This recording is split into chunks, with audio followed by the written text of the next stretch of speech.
Shalom,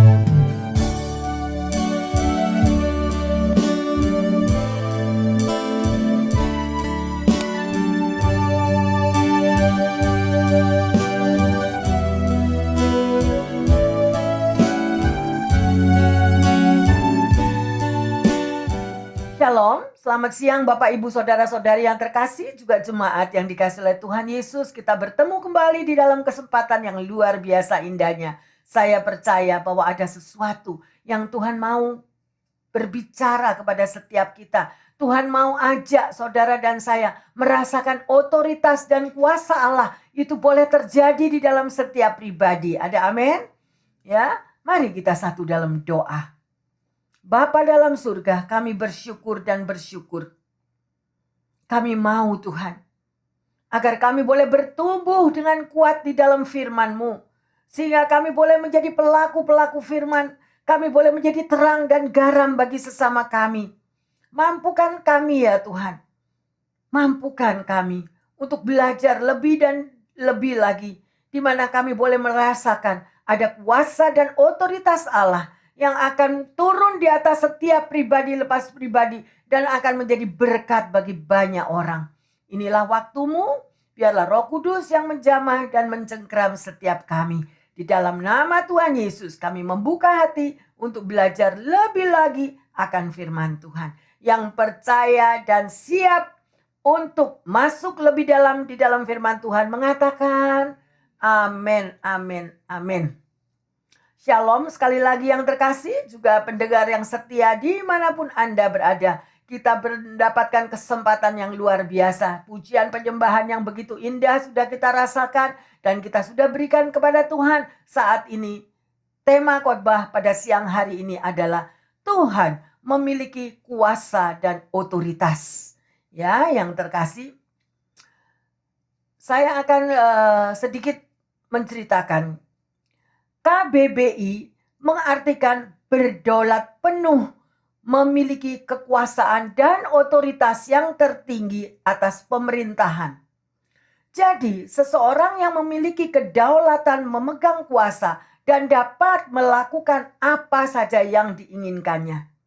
Jika diperhatikan, di dunia ini kita tidak ada pemimpin atau penguasa politik yang memiliki kekuasaan seperti apa yang kita lihat pada Nebukadnezar. Kalau Anda rajin membaca firman Tuhan, Anda pasti tahu siapa Raja Nebukadnezar. Ya, haleluya.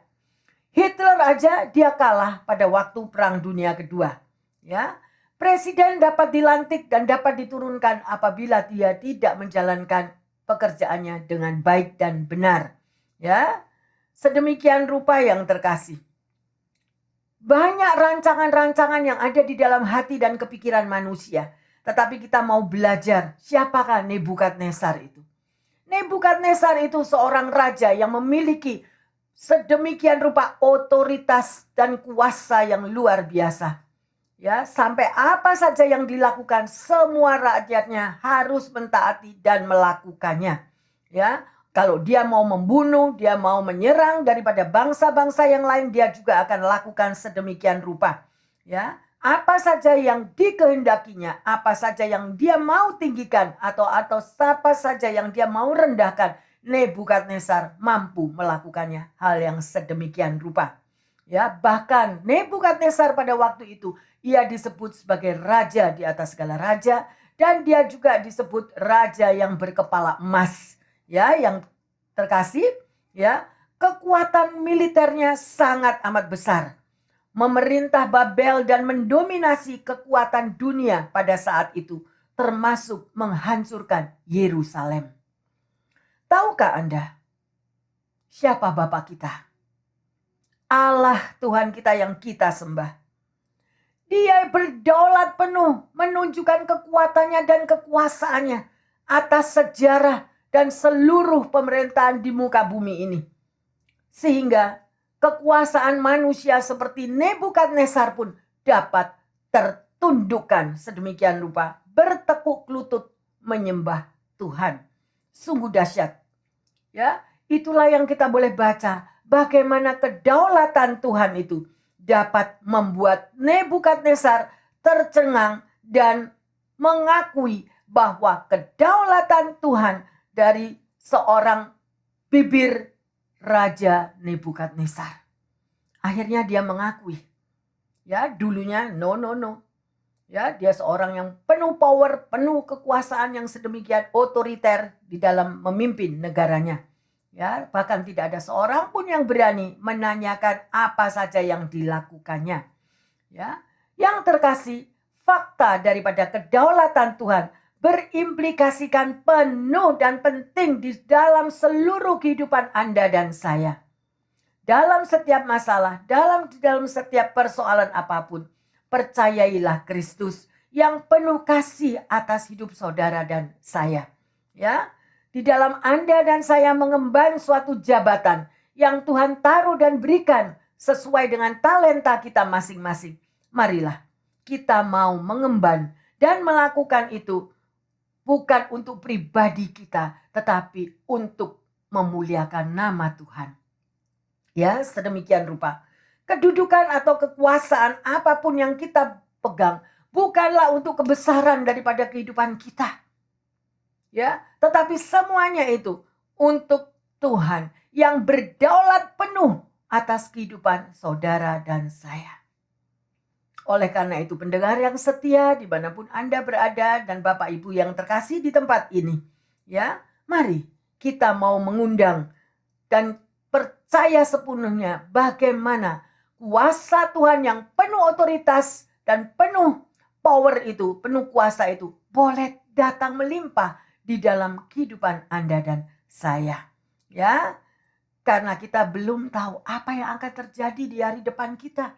Kita nggak tahu apa yang akan terjadi di tahun-tahun ke depan kita.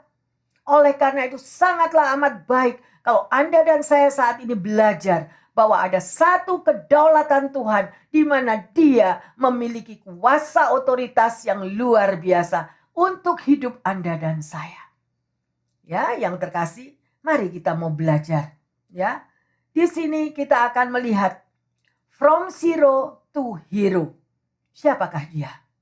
Ya, luar biasa sekali. Ya, sedemikian rupa bagaimana dari seorang gembala domba sampai dia memiliki kedudukan sebagai seorang raja. Dan itulah Raja Daud yang akan saudara dan saya pelajari pada siang hari ini. Mari kita baca bersama-sama di dalam 1 Tawarim 14 ayat 8 dan 9. Ketika didengar orang Filistin bahwa Daud telah diurapi menjadi raja atas seluruh Israel, maka majulah semua orang Filistin untuk menangkap Daud. Tetapi Daud mendengar hal itu, lalu majulah ia menghadap mereka. Ketika orang Filistin itu datang dan mengadakan penyerbuan di lembah Refaim. Ya, inilah yang terjadi. Bagaimana pada waktu Raja Daud itu sudah diangkat dia menjadi raja. Ya, tetapi akan sedemikian rupa didengar sama orang-orang Filistin. Dan itulah mereka mencoba untuk mengalahkan Daud. Berperang, ya, untuk sedemikian rupa membuat daripada Daud ini mendapatkan serangan yang sedemikian rupa. Ya, tetapi di sini kalau Anda melihat sebelum dari dia menjadi raja, apa yang pernah dilakukan oleh Raja Saul kepada dia? Apa yang membuat Raja Daud boleh mengalami kemenangan sedemikian rupa? Ayo yang terkasih kita koreksi diri. Jangan ada yang mempunyai karakter seperti Saul. Apakah Saul itu? Dia itu seorang yang pecemburu. Ya, dia itu orang yang tidak mau kalah. Dia selalu orang yang mau menang. Tetapi dengan kecemburuan daripada Raja Saul itulah akhirnya dia menjadi kalah. Kedudukan berubah menjadi sang gembala domba menjadi raja. Ya, dan di sini kita akan pelajari bersama-sama yang terkasih. Pengurapan Tuhan turun atas Daud, ya, untuk melawan Goliat. Kita tahu dan Daud menang. Kemudian dia berperang lagi mengalahkan orang-orang Filistin yang sedemikian rupa. Ya, Anda bisa baca di dalam 2 Samuel 5 ayat 4, ya. Pada waktu Daud diangkat menjadi raja, dia dalam usia 30 tahun. Dan dia memerintah sebagai raja selama 40 tahun. Luar biasa. Apakah perjalanannya dia menjadi seorang raja tanpa proses? No. Dia mengalami banyak proses. Demikianlah kehidupan saudara dan saya. Ya, sekarang ayo kita belajar. Ya, apa yang mendapatkan Daud sedemikian rupa berkenan di hadapan di hadapan Tuhan? Ada pepatah yang kalian tahu. Malu bertanya, sesat di jalan. Ya, dan demikian karakter daripada Daud ini. Dia tidak akan pernah mau melangkah tanpa bertanya terlebih dahulu kepada Tuhan. Jangan mengandalkan kekuatan sendiri. Jangan mengandalkan logika kita sendiri. Menurut kita benar, padahal belum tentu benar. Nanti kita akan belajar di sini. Bagaimana perjalanan Daud itu. Dia sampai berjalan disuruh melingkar. Biasanya orang jalan kan maju terus ke depan. Ya, tetapi kalau Anda rajin membaca firman Tuhan, maka Anda akan tahu. Di dalam kitab Yesaya mengatakan, jalanmu bukanlah jalanku, rancanganmu bukanlah rancanganku. Nah, berarti apa? Libatkanlah Tuhan yang terkasih. Milikilah hubungan pribadi dengan Tuhan setiap hari. Begitu bangun pagi buka mata, thank you Jesus, hari ini adalah harimu yang kau berikan kepadaku. Tuntun aku, urapi aku, bimbing aku, berikan aku roh kebijaksanaan untuk aku boleh melangkah apa yang harus aku selesaikan pada hari ini. Dan banyak karena orang itu sudah kebiasaan ya yang terkasih. Jadi sudah rutinitas, begitu bangun pagi langsung lompat, langsung mandi, langsung sarapan, langsung berangkat kerja tanpa melibatkan Tuhan. Tapi kita anak-anak Tuhan, hidup kita berbeda. Ada amin? Ya, yang luar biasa sekali. Mari kita melihat pada waktu apa yang dialami oleh Raja Daud ini. Kita baca di dalam 1 Tawarim 14 ayat yang ke-10. Bertanyalah Daud kepada Allah, apakah aku harus maju melawan orang Filistin itu dan akan kau serahkanlah mereka ke dalam tanganku? Tuhan menjawab, majulah, aku akan menyerahkan mereka ke dalam tanganmu. Sedemikian rupa yang terkasih, ayat ini begitu indah. Daud bertanya kepada Tuhan, ya, apa aku harus maju melawan orang Filistin itu? Ya, dan akan kau serahkan mereka ke dalam tanganku. Ayo koreksi diri. Ya, saya teringat ada seseorang yang bersaksi kepada saya. Dia katakan, Pastor, saya minta tanda kepada Tuhan kalau saya harus mengembalikan milik Tuhan. Tandanya apa? Saya berkata, Tuhan kalau engkau kasih tanda aku pada waktu aku ada di perempatan jalan, ada mobil putih yang lewat, berarti di situ engkau menyuruh aku untuk mengembalikan milikmu. Sungguh yang terkasih, saya jadi bingung kalau Tuhan dimintai tanda yang sedemikian rupa. Tetapi tanda-tanda kehendak Tuhan sudah tertulis lengkap di dalam Alkitabnya. Ya, untuk hal memberi, untuk hal apapun yang menjadi taburan saudara, Tuhan gak pernah minta. Yang Tuhan minta dan Tuhan tilik itu hatimu. Gak usah ngetes Tuhan, Tuhan kok dites. Ya, hatimu di mana? Napas hidup 24 jam sehari kita gak bayar.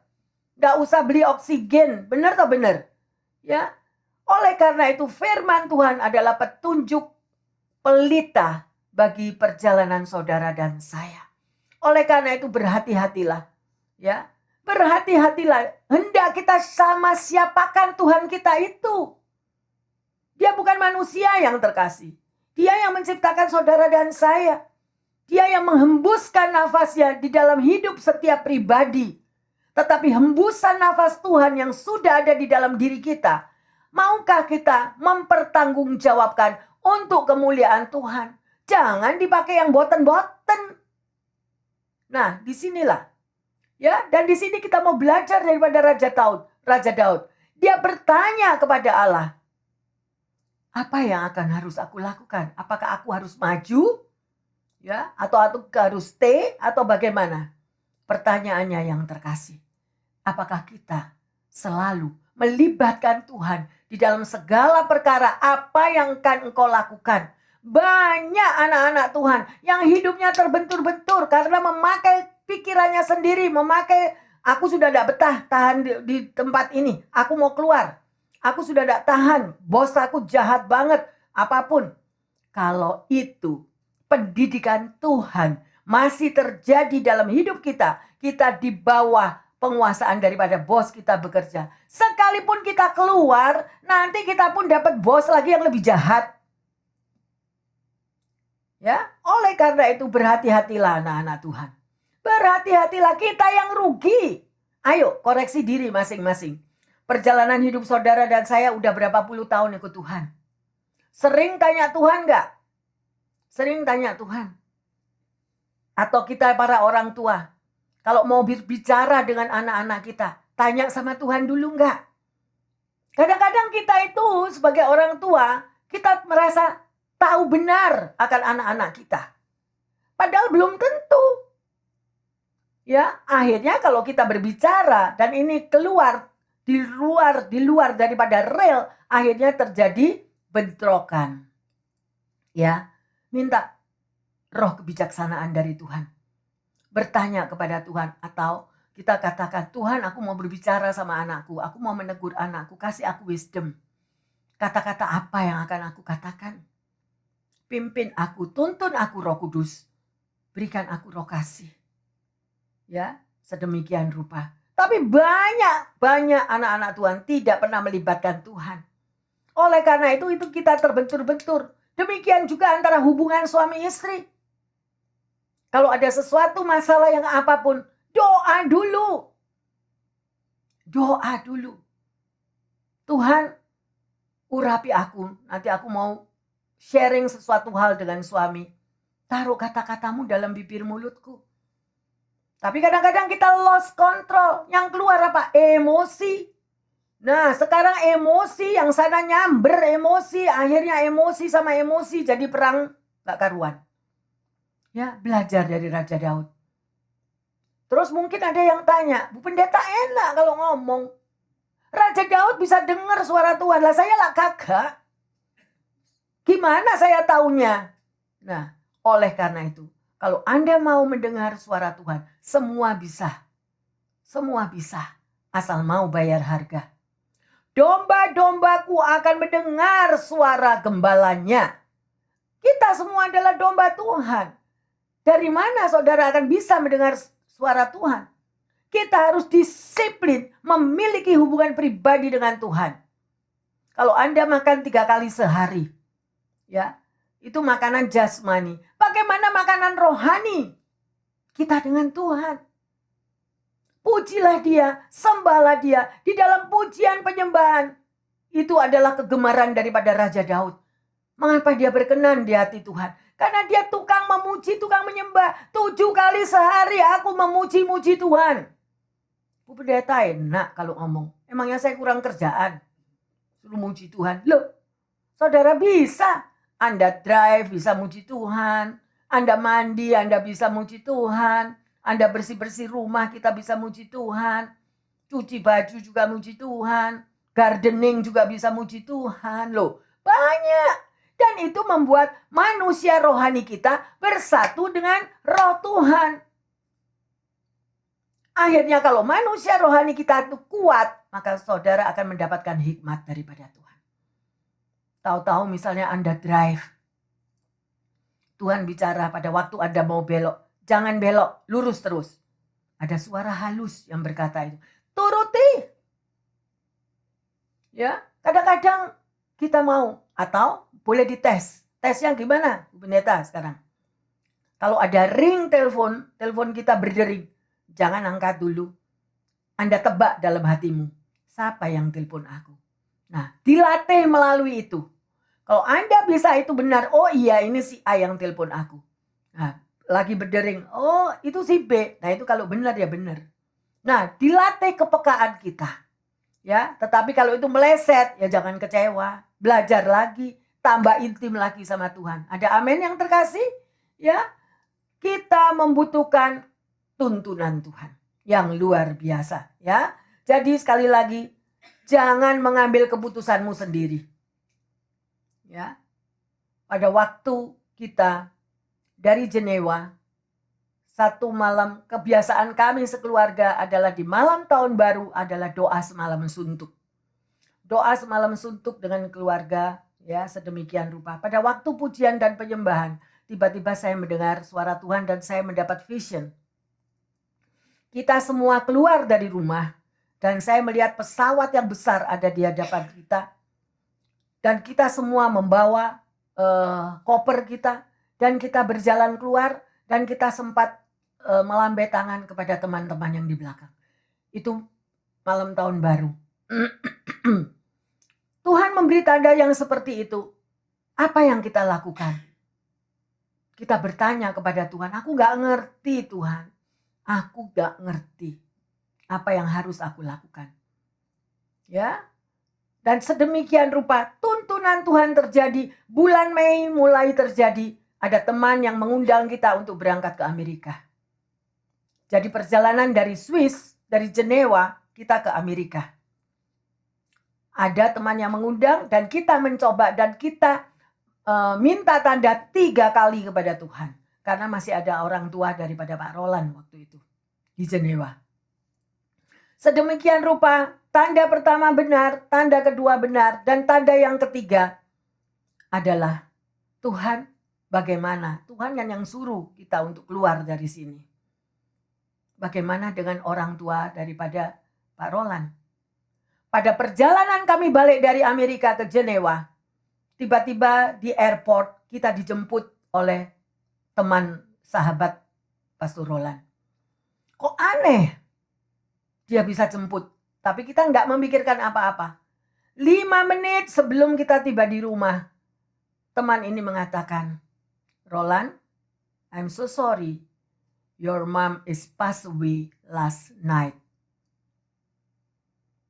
Tanda ketiga. Jadi kita tidak ada lagi apa yang harus kita tanggung atau selesaikan di Jenewa. Demikian saudara, kalau kita hidup di dalam tuntunan Tuhan, hidup saudara dan saya tidak ketatap-tatap. Ya, tetapi ada tuntunan Roh Kudus, harus ke kiri, harus ke kanan, sedemikian rupa. Ya, sedemikian rupa. Ayo kita lihat di dalam 1 Tawarim 14 ayat yang ke-11.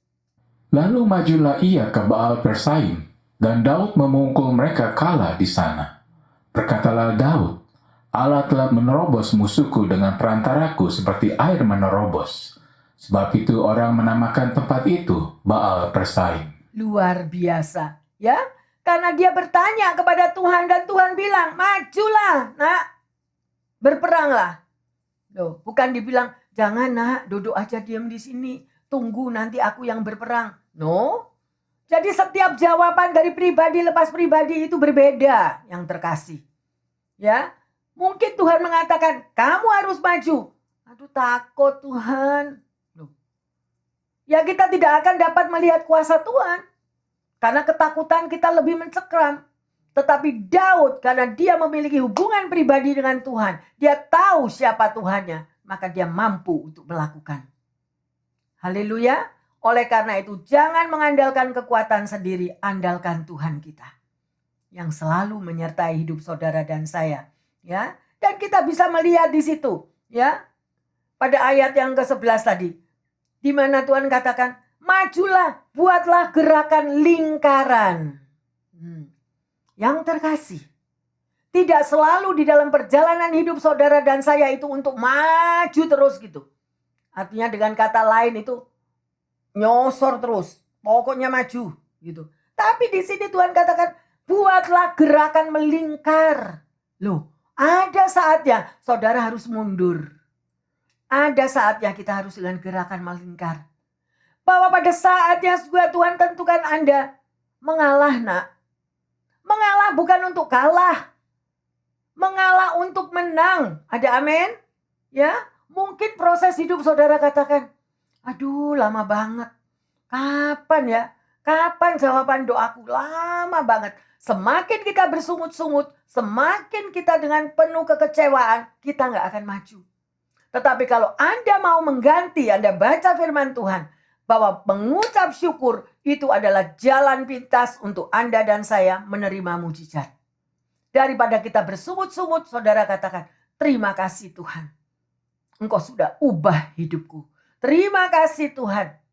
Aku akan memiliki mimpi-mimpi yang indah menjadi kenyataan. Mujizat terjadi Tuhan dalam hidupku. Lebih baik ngomong gitu.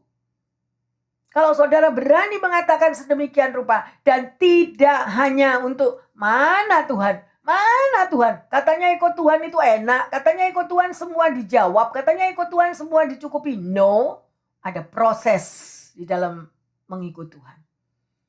Mengapa? Karena kita membawa karakter kita sendiri. Adakah kita memiliki karakter seperti Raja Daud? Dia seorang yang rendah hati. Nanti kita akan pelajari bersama yang terkasih. Ya, jadi kalau Tuhan itu sudah berbicara dan memberikan instruksi di dalam hidupmu dan hidupku, tugas kita adalah bertindak. Banyak orang yang sudah diberi pengarahan daripada Tuhan, tapi gak berani bertindak. Gak berani yang terkasih. Atau kita mendahului Tuhan. Pendengar yang setia dan jemaat yang dikasihi Tuhan. Berjalan bersama dengan Tuhan. Kita itu berjalan bersama. Ada di samping kita. Gandeng tangan Tuhan. Setiap hari gandeng tangan Tuhan. Banyak anak Tuhan tidak mau jalan sama Tuhan. Jalannya di belakangnya Tuhan. Lelet sambil ngantuk-ngantuk. Atau yang gak sabaran jalan di mukanya Tuhan. Lah, jadi kalau Anda posisi kita sebagai anak Tuhan, engkau tidak berdampingan dengan Tuhan, tidak peduli engkau hanya di belakang, kalau ada tugas atau ada apa, sorry yang terkasih saya harus katakan. Sebagai anak Tuhan itu harus memiliki spontanitas. Tuhan Yesus kalau nolong orang gak tanya bapaknya dulu loh. Pada waktu dia melihat orang buta, pada waktu dia melihat orang lumpuh, pada waktu dia melihat orang mati. Entar dulu ya, Petrus, aku tak tanya bapakku dulu. Entar bapakku di surga bilang apa aku lakukan. No! Kalau Anda sudah menemukan kasih Kristus, kalau engkau sudah merasakan kasih Kristus, bahwa hidupmu sudah diubah, bahwa hidupmu itu sudah diberikan kesempatan lagi, Tuhan menyembuhkan kita supaya kita menyembuhkan orang lain. Tuhan menolong kita supaya kita menolong orang lain. Berapa banyak kita komplain. Gak ada yang spontani. Pernahkah Anda Tuhan gerakkan di dalam hatimu, tapi kita gak melangkah? Saya gak berkata sombong yang terkasih. Di tempat menunggu dokter, saya melihat seorang anak yang keluar umur 4 tahun bersama mamanya. Hasil darah dicek dari laboratorium cancer stadium 4. Anak umur 4 tahun. Begitu keluar mamanya nangis sampai tidak bisa jalan. Apakah kalau saudara melihat yang sehal seperti itu, diam aja? Nggak terenyuh kita? Pada waktu hal yang sedemikian rupa, spontani untuk memberikan kekuatan dan penghiburan. Di restoran juga saya lakukan. Di swap meet juga. Saudara tahu bahasa Inggris saya itu celemotan. Sedemikian rupa. Ini yang saya menantang baik pendengar yang setia dimanapun Anda berada. Dan juga jemaat. Milikilah hati spontani seperti Yesus. Spontani engkau melihat orang lain. Kalau Anda datang ke rumah orang lain. Saya banyak mendapatkan itu. Saya datang di dalam rumah orang lain. Saya merasakan ada roh apa yang di situ. Spontani Anda campur tangan. Spontani permisi memang. Tapi kita mau mengulurkan tangan. Seperti Yesus mengulurkan tangannya berlubang paku setiap hari untuk menolong saudara dan saya. Setiap hari loh. Kita duduk di sini. Pendengar yang boleh mendengar firman Tuhan ini. Ini adalah kesempatan yang Tuhan mau berbicara. Ada kuasa dan otoritas Tuhan yang mau diberikan untuk saudara dan saya kalau kita melakukan akan firman-Nya. Kadang-kadang kita untuk menjemput teman atau melakukan sesuatu tugas apapun di dalam penggembalaan atau di dalam pelayanan, kita masih sering komplain, gak ada spontanitas. Tahu bahwa ada beban yang sedemikian rupa, oh gak peduli, yang penting aku bisa nge-use orang itu. Yang penting aku bisa manfaatkan orang itu. Karena aku gak minta tolong kok. Sekalipun kita minta tolong, belum tentu orangnya mau. Makanya banyak orang gak mau minta tolong. Why? Koreksi diri, saya nggak menghakimi di sini. Saya berbicara akan firman Tuhan. Ya, jadi mari yang terkasih. Kita mau berdiri sesuai dengan firman Tuhan. DNA kita adalah kasih. Yesus adalah kasih. Dan orang lain yang melihat kehidupan kita nggak perlu ditunjuk-tunjukkan, ini loh aku mengasihi kamu. Ayo aku traktir kamu di restoran. Ayo kamu, no, hatimu di mana? Kapan itu saya sudah katakan, sekalipun jubah kita itu, jubahnya tampil 10 jubah ada di kita, tapi hatinya penuh dengan kalajengking. Berantas kiri, berantas kanan, tidak bisa ditegur. Orang yang tidak bisa dikasih tahu itu ada roh kesombongan, egonya terlalu tinggi. Orang yang sedemikian rupa Tuhan akan kikis terus dikikis sampai kita rendah hati. Ya, ayo kita baca 1 Tawarim 14 ayat 16 dan 17. Dan Daud berbuat seperti yang diperintahkan Allah kepadanya. Maka mereka memukul kala tentara orang Filistin, mulai dari Gibeon sampai Gezer. Lalu termasyurlah nama Daud di segala negeri, dan Tuhan mendatangkan rasa takut kepadanya atas segala bangsa. Luar biasa, ya. Inilah yang terkasih. Apa yang dialami oleh Raja Daud, saya berharap juga terjadi di dalam setiap kehidupan anak-anak Tuhan. Ya, sedemikian rupa. Ayo, kenapa sih? Kok Tuhan itu begitu berkenan Daud ini? Kalau Anda mencintai firman Tuhan, Anda akan tahu di dalam Kisah 13 ayat 22b, di situ dikatakan, tentang Daud, Allah telah menyatakan, aku telah mendapat Daud bin Isai, seorang yang berkenan di hatiku dan yang melakukan kehendakku. Apakah saudara dan saya berkenan di hadapan Tuhan? Dan melakukan akan kehendak Tuhan. Atau kalau Tuhan jawab doaku, ya aku mau. Thank you Jesus. Kalau Tuhan memberikan jalan keluar dari persoalanku, ya aku mau berkenan di hadapan Tuhan. No way. Firman Tuhan berkata apa? Cari dulu kerajaan surga itu. Dengan segala kebenarannya. Hidup benar dulu. Jangan tipu kiri, tipu kanan. Sedemikian rupa. Kerendahan hati yang luar biasa. Sekalipun Daud itu berbuat salah. Salahnya Daud itu besar loh. Ya kan? Gimana dia sama Batseba? Bunuh suaminya Batseba lagi. Loh, why? Kenapa? Ayo kita lihat. Ada 4 hal yang saudara dan saya harus tahu. Mengapa Daud menjadi berkenan di hadapan Tuhan. Dan dia menerima kuasa dan otoritas daripada Tuhan. Yang pertama, Daud selalu memuji-muji Tuhan. Ya. Karena Tuhan itu bertahta di atas segala pujian dan penyembahan. Dia senang banget. Ya, kalau Anda dengan kita tadi kita memuji-muji Tuhan itu. Tuhan lihat hatimu. Kita kelihatan kok. Kalau orang memuji menyembah Tuhan tapi hatinya susah. Atau hatinya marah. Kelihatan kok nyanyinya gak karu-karuan. Bener gak? Atau kita nyanyi tapi terpaksa. Karena di dalam hati itu ada problem. Tetapi kalau kita tahu, kita melayani raja di atas segala raja. Tahukah bahwa posisi Anda dan saya adalah anak raja?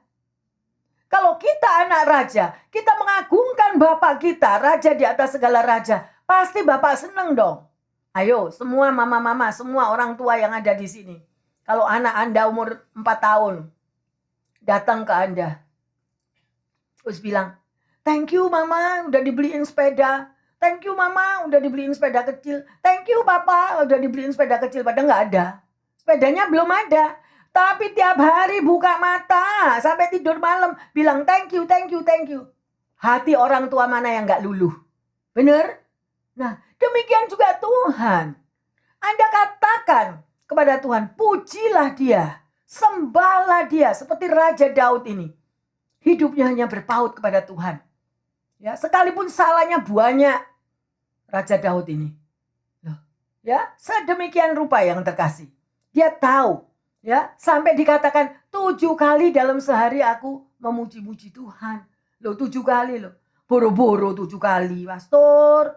Buka mata sudah mesti ini, mesti itu, mesti apa aja. Banyak yang diulang. No, kita bisa melakukan yang terkasih. Seperti saya tadi katakan. Ya, apa saja yang engkau lakukan? Thank you Jesus.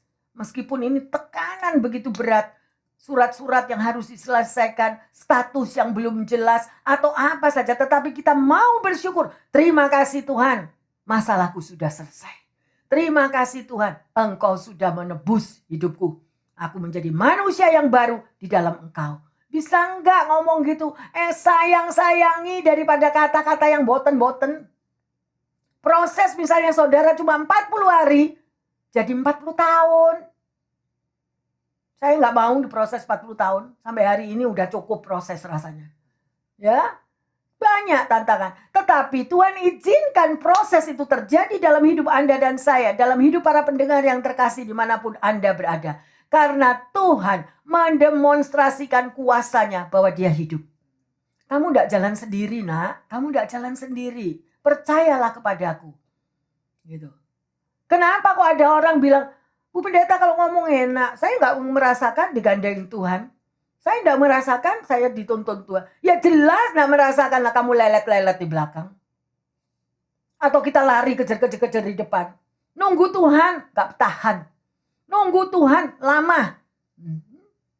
Akhirnya apa? Ketatap-tatap. Jadi sekali lagi, mengapa Daud memiliki kuasa dan otoritas daripada Tuhan? Karena satu, dia seorang pemuji penyembah yang sangat menyenangkan hati Tuhan. Yang kedua, kita bisa lihat Daud memiliki keintiman, kedekatan. Ya, hatinya menyatu dengan hati Tuhan, memiliki hubungan pribadi dengan kuat. Ya, buktinya mana? Buktinya sebelum dia melangkah selalu melibatkan Tuhan. Selalu tanya, Tuhan boleh enggak ya aku ke kiri? Tuhan boleh enggak aku berperang melawan orang Filistin? Tuhan boleh enggak aku berperang melawan Goliat? Tanya semua. Oke yang terkasih, mulai sekarang jangan malu untuk bertanya kepada Tuhan. Tuhan tunggu kita untuk bicara berkata-kata ya bersama-sama dengan Tuhan. Yang ketiga, Daud adalah seorang yang rendah hati. Mau ditegur kesalahannya, padahal dia itu raja. Nabi Nathan datang kepadanya. Daud, apa yang kamu sudah lakukan? Sebagai seorang pembunuh daripada Uria, diambil istrinya. Pada waktu Daud ditegur sedemikian rupa, dengan kedudukannya sebagai raja, dia bisa bunuh Nabi Nathan. Dia gak terima. Lu siapa lu? Kok mau koreksi gua? Ayo kita koreksi. Kadang-kadang kita ditegur suami, sakit hati. Kadang-kadang kita ditegur istri, sakit hati. Kadang-kadang kita ditegur oleh bos kita, sakit hati. Ya, kita bisa melihat seseorang yang tidak dapat ditegur dari cara hidupnya. Mau menang sendiri, merasa paling benar sendiri, egonya terlalu tinggi. Orang yang demikian yang terkasih, ayo.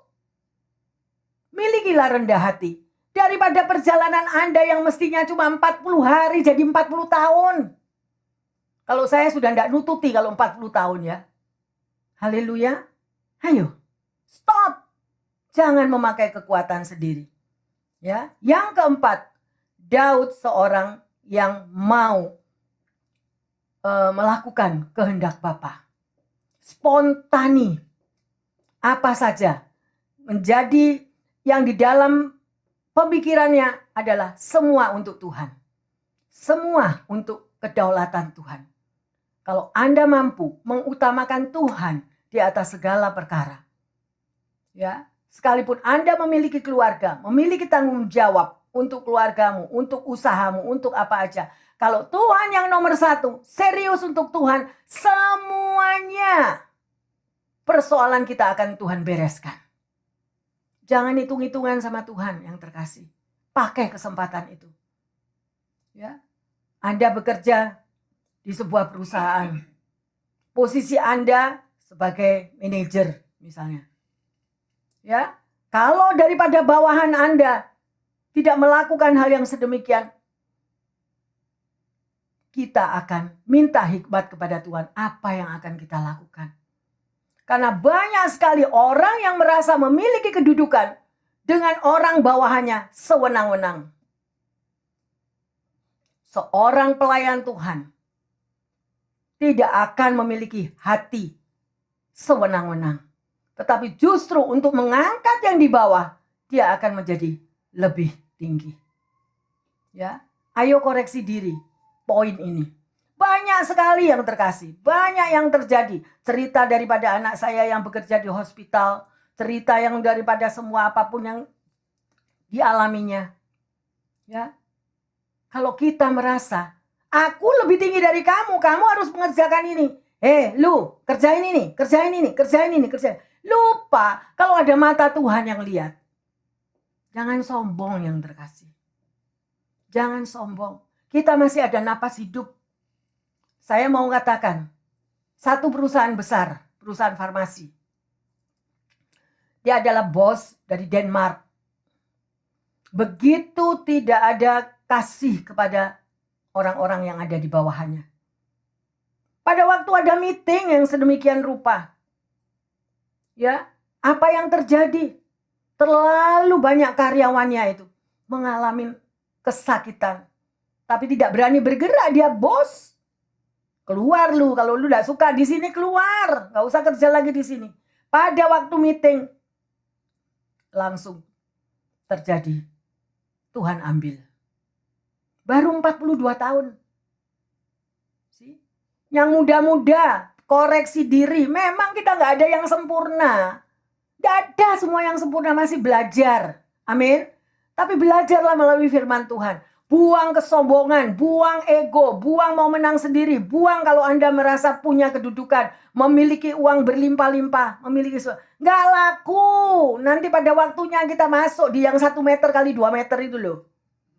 Semua bakal ke situ. Jaga mulut yang terkasih. Ayo kita mau muliakan Tuhan. Ya, jadi Raja Daud dia memiliki fokus kepada Tuhan. Menyenangkan hati Tuhan, ya. Dan itulah dengan 4 hal ini maka Daud dapat memiliki kuasa dan otoritas daripada Tuhan. Albert Einstein dia pernah berkata, kegilaan adalah ketika seseorang melakukan hal yang sama berulang-ulang, tetapi mengharapkan hasil yang berbeda. Ngerti nggak? Orang melakukan hal yang berulang-ulang, misalnya saudara jalan. Sudah tahu di depan Anda tuh ada selokan. Berulang-ulang jalan di situ. Ya kecemplung masih masuk ke selokan itu. Dia nggak mau jalan muter, nggak mau. Pokoknya ya mau jalan itu terus. Ya 4 kali jatuh dalam selokan. Tapi mengharapkan hasil yang berbeda. Ya nggak bisa. Ya sedemikian rupa. Ayo yang terkasih. Selagi ada waktu kita mau berbeda. Ya. Di dalam Amsal 4 ayat 25 dikatakan, biarlah matamu memandang terus ke depan dan tatapan mata kita terus ya kepada Tuhan. Jadi jangan menoleh ke kiri dan ke kanan supaya perjalanan kita selamat. Ada amin? Ya, haleluya. Dan kita mau melihat seperti di dalam apa yang Musa katakan di dalam Keluaran 33 ayat 15. Berkatalah Musa kepadanya, jika engkau sendiri tidak membimbing kami, janganlah suruh kami berangkat dari sini. Di sini menunjukkan betapa Musa itu percaya sekali kepada Tuhan. Tuhan, kalau engkau nggak berjalan bersama aku, engkau nggak nuntun aku, jangan suruh aku jalan sendiri. Aku nggak mau jalan sendiri. Nah demikian Anda dan saya. Perjalanan apa yang setiap hari Anda lalui? Ayo libatkan Tuhan. Ya, luar biasa. Jadi kita kembali kepada sikap daripada Daud tadi. Ya, dengan 4 hal yang sedemikian rupa, maka kita akan melihat kuasa otoritas bukan cuma untuk Daud tetapi juga untuk saudara dan saya. Ada amin? Ya, bergaulah erat dengan Tuhan senantiasa yang terkasih. Karena Tuhan kita adalah Tuhan yang luar biasa. Ya. Pertanyaannya, hari ini kita sudah belajar Tuhan memiliki kuasa dan otoritas. Pertanyaannya adalah, mengapa ada kuasa dan otoritas di dalam firman Tuhan? Di dalam firman Tuhan loh, ada kuasa. Ya. Yang kedua, bagaimana cara Anda dan saya senantiasa hidup sesuai dengan firman Tuhan? Ya. Yang ketiga, kuasa dan otoritas apa yang sudah terjadi di dalam hidupmu dan hidupku? Ayo. Yang belum merasakan kuasa dan otoritas Tuhan, kita mau kejar. Ada amin?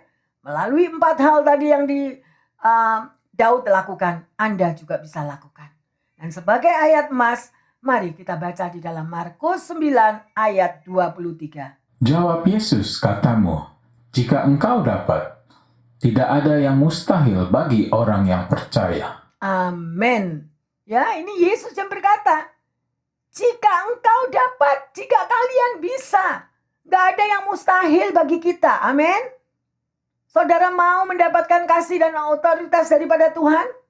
Mendapatkan kuasa Tuhan terjadi? Menjawab doa-doa kita semua, juga para pendengar yang setia? Ayo belajar seperti Raja Daud. Ya, bersama-sama dengan kami yang ada di sini, mari kita bangkit berdiri, kita akan menyembah seperti wanita.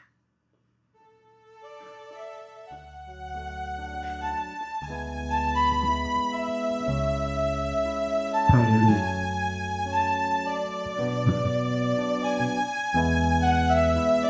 Haleluya, Yesus.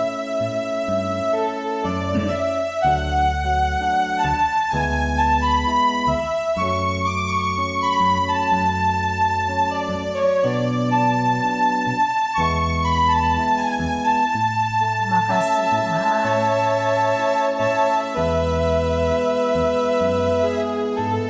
Seperti wanita mengurapimu, menangis di bawah kakimu, Yes Lord. Demikian hidupku mau mengasihimu, Yesus engkau baik bagiku. Seperti wanita, seperti wanita mengurapimu, menangis di bawah kakimu. Amin.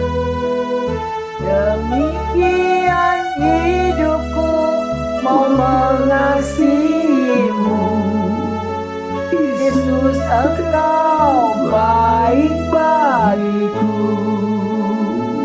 Sampai akhir ku menutup mata, Ku tetap setia menanti janjimu, sampai ku dapatkan mahkota kehidupanku. Ku tetap setia untuk melayanimu sampai akhir. sampai akhir. Ku menutup mata, ku tetap setia menanti janjimu. Benar Tuhan. Sampai ku dapatkan mahkota kehidupanku. Ku tetap setia untuk melayanimu. Ku tetap setia. Ku tetap setia untuk melayanimu. Ku tetap setia Tuhan. Ku tetap